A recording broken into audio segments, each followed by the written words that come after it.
यिर्मया अध्याय 13। परमेश्वराने मला सांगितले, तू जाऊन आपणासाठी तागाचा कमरबंद विकत घे, तो कमरेस गुंडाळ, पण त्याला पाणी लागू देऊ नको। तेव्हा परमेश्वराच्या सांगण्याप्रमाणे मी कमरबंद विकत घेऊन कमरेस गुंडाळला। मग परमेश्वराचे वचन दुसऱ्याने मला प्राप्त झाले की, तू विकत घेतलेला तुझ्या कमरेस असलेला कमरबंद घे, उठ, फरात नदीकडे जा व तो तेथे खडकाच्या कपारीत लपवून ठेव। मी परमेश्वराच्या आज्ञेप्रमाणे जाऊन तो फरात नदीजवळ लपवून ठेविला। बरेच दिवस लोटल्यावर परमेश्वर मला म्हणाला, उठ, फरात नदीकडे जा व जो कमरबंद तेथे लपवून ठेवण्यास तुला मी सांगितले होते तो घेऊन ये। तेव्हा मी फरात नदीकडे गेलो व कमरबंद जेथे लपवून ठेविला होता तेथून तो खणून काढिला, आणि पाहतो तो कमरबंद खराब कुचकामाचा झाला होता। तेव्हा परमेश्वराचे वचन मला प्राप्त झाले। परमेश्वर असे म्हणतो, असाच मी यहूदाचा दिमाख, यरुशलेमेचा मोठा दिमाख नष्ट करीन। ते दुष्ट लोक माझी वचने ऐकत नाहीत, ते आपल्या अंतःकरणाच्या हट्टाप्रमाणे चालतात आणि अन्य देवांची सेवा करण्यास व त्यास भजण्यास त्यांच्या मागे जातात, म्हणून त्यांची गती ह्या निरुपयोगी झालेल्या कमरबंदाप्रमाणे होईल। इस्रायलाचे सर्व घराणे व यहूदाचे सर्व घराणे ह्यांनी माझी प्रजा व्हावे आणि माझे नाम, स्तुती व भूषण यास कारण व्हावे, म्हणून कमरबंद जसा मनुष्याच्या कमरेस लगटलेला असतो तसे त्यांनी मला लगटून राहावे असे मी केले, तरी त्यांनी मानिले नाही, असे परमेश्वर म्हणतो। यास्तव त्यास हे वचन सांग, परमेश्वर इस्रायलाचा देव म्हणतो, प्रत्येक सुरई द्राक्षारसाने भरलेली आहे। ते तुला म्हणतील, प्रत्येक सुरई द्राक्षारसाने भरलेली आहे, हे आम्हास ठाऊक नाही काय?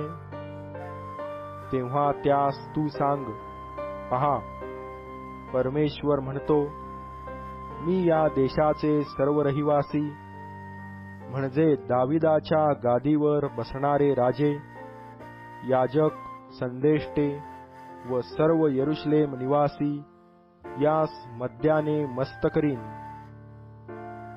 त्यास मी एकमेकांवर आदळीन, बाप व मुले ही मी एकमेकांवर आदळीन। मी त्यांची गय करणार नाही, त्यांच्यावर दयामाया करणार नाही, त्यांचा नाश केल्या वाचून राहणार नाही, असे परमेश्वर म्हणतो। तुम्ही ऐका, कान द्या, गर्विष्ठ होऊ नका, कारण परमेश्वर हे बोलला आहे। परमेश्वर तुमचा देव अंधकार पाडील, अंधकारमय डोंगरांवर तुमचे पाय ठेचा खातील। तुम्ही उजेडाची अपेक्षा करीत असता उजेड पालटून तो मृत्यूछाया व काळोख करील।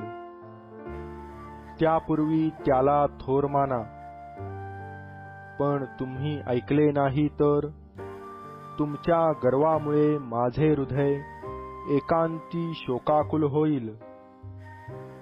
परमेश्वराच्या कळपाचा पाडाव होतो म्हणून मी रडेन, माझ्या डोळ्यातून टप टप आसवे गळतील. राजास व राजमातेस सांग, आसनावरून खाली बसा, कारण तुमच्या वैभवाचा मुकुट तुमच्या शिरावरून खाली पडत आहे. दक्षिणेतील नगरे बंद पडली आहेत, ती उघडावयास कोणी नाही. यहुदाला सर्वस्वी बंदिवान करून नेले आहे, तो पूर्णपणे बंदिवान झाला आहे. उत्तरेकडून जे येत आहेत त्यांच्याकडे नजर वर करून पहा. तुला दिलेला कळप, तुझा रम्य कळप कोठे आहे? ज्यांचा स्नेह संपादन करण्याचा प्रयत्न तू केला, त्यास त्याने तुझ्या शिरावर ठेविले, तर तू काय म्हणशील? प्रसववेदना लागलेल्या स्त्रीप्रमाणे तुला क्लेश होणार नाहीत काय? हे मजवर का आले असे आपल्या मनात म्हणशील, तर तुझ्या मनस्वी दुष्कर्मामुळे तुझ्या अंगावरील वस्त्राचा पदर सारीला आहे व तुझ्या टाचा जबरीने उघड्या केल्या आहेत. कुशी माणसाला आपली कातडी, चित्त्याला आपले ठिपके पालटता येतील काय? असे घडेल तरच दुष्टतेला सवकलेल्या तुम्हास चांगले आचरण करिता येईल. यास्तव रानातल्या वाऱ्यापुढे भूस उडते, तसे मी त्यास उडवीन. परमेश्वर म्हणतो, हा तुझा वाटा, मजकडून तुला मापून दिलेला वतनभाग आहे. कारण तू मला विसरलीस व खोट्यावर भरवसा ठेविलास, म्हणून मी तुझे नेसण तुझ्या तोंडावर उडवीन, म्हणजे तुझी लज्जा दिसेल. तुझे व्यभिचार, तुझे खिदळणे, तुझ्या जार कर्माचे चाळे, ही तुझी घोर कर्मे मी त्या मैदानातल्या टेकड्यांवर पाहिली आहेत. हे यरुशलेमे, तू हाय हाय करणार, तू आपणाला शुद्ध करणार नाहीस काय? असे कोठवर चालणार?